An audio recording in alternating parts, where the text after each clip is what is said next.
Hi everyone, welcome back to another video. So here I am showing you what our garden is looking like. Well, these are the seeds we've been planting for each subscriber that has been subscribing to our channel, so that we can give food to local food banks, because we also have the allotment as well. So there's two sides of what we're doing, but here you can see how many we've got. So I did plant some cauliflower seeds today for all the new subscribers, which you will see here.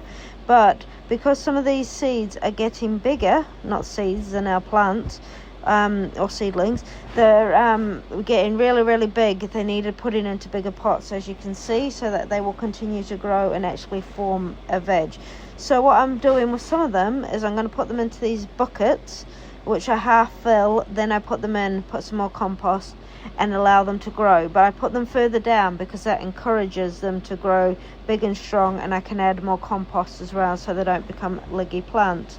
These are the radishes, and what will happen with all these, once they're slightly bigger and happier, they don't look so great there, but they all needed a bit of water and food anyway, which I also did today.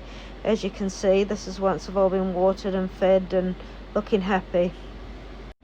So what we will be doing with all these plants is, or vegetable plants, is they will be having a special spot at our allotment, which we're going to create just for this particular food. And we're also, with any excess we have at our plot, we will also be donating that as well.